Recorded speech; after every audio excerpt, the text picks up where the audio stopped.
Deviatnik nepoškvrnenej čistote k Panne Márii. 8. deň. Modlitba vlastná.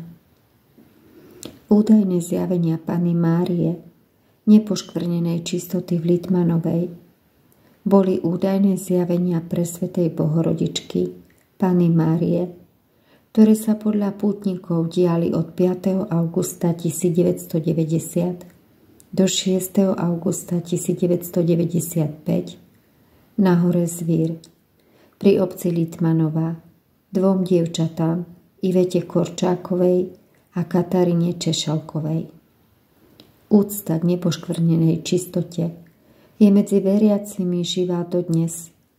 Jej posolstvá sú odkazmi aj pre dnešok.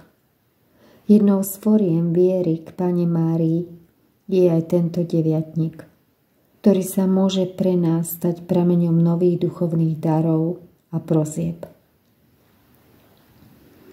Naša milovaná matka, nepoškvrnená čistota, ty si sa údajne zjavila na hore Zvír, pretože si chcela, aby nás to prebudilo zo sna prázdnoty, aby sme pochopili, že potrebujeme obrátenie.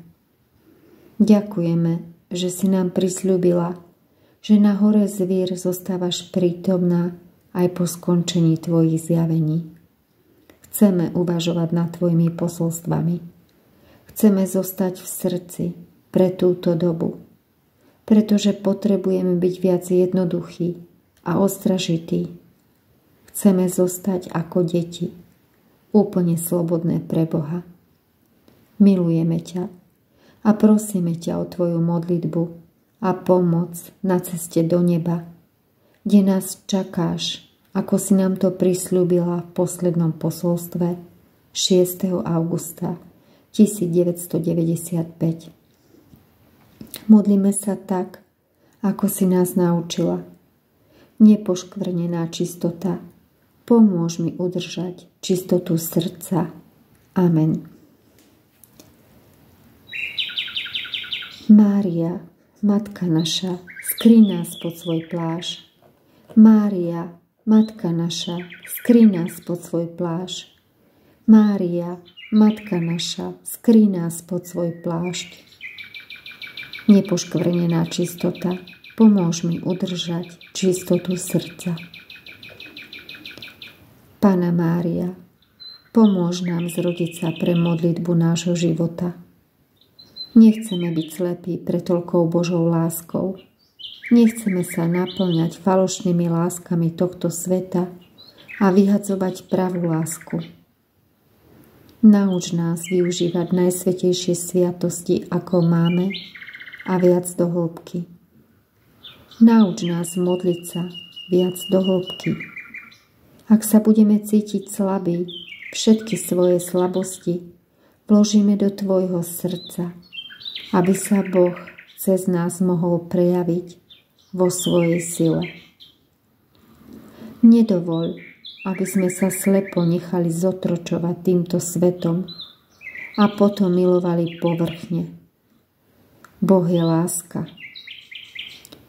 A iba láska nás môže oslobodiť. Mama, a teraz chcem žiť ináč. Chcem ísť Otcovi a úplne ti dôverujem, že ma k nemu privedieš. Každodenná prosba ako v prvý deň.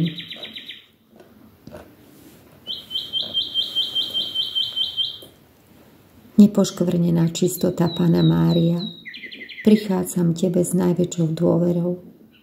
Pre svoje hriechy som sa vzdialila od nebeského Otca, pretože sa mi zakalil zrak, ohluchli moje uši, zatemnila sa mi myseľ a moje srdce prestalo s láskou cítiť.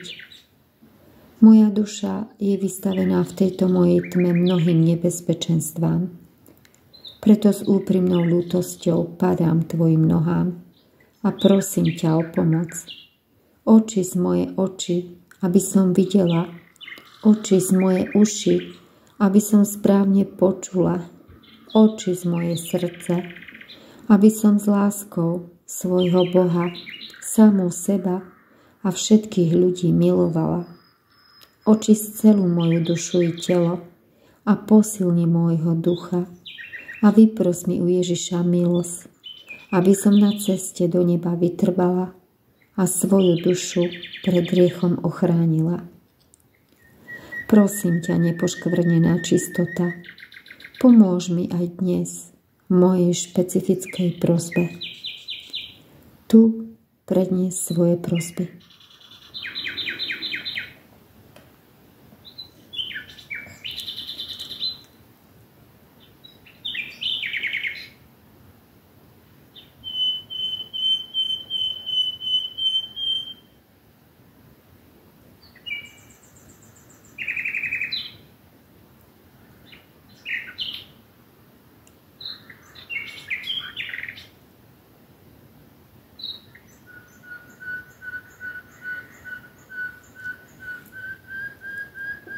Ďakujem ti, Mária, že si ma vypočula a moje prosby Bohu predniesla.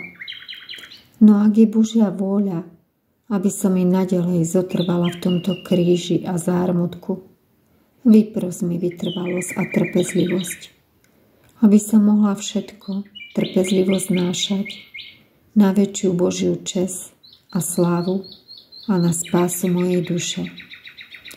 Zjednotení s tvojimi bolestiami a veľkými bolestiami tvojho syna prostredníctvom tvojich nepoškvrnených a čistých rúk obetujem mu všetko, čo od tejto chvíle až do skončenia svojho kríža budem znášať a trpieť, aby mi to slúžilo na odpustenie hriechov a na spásu mojej duše.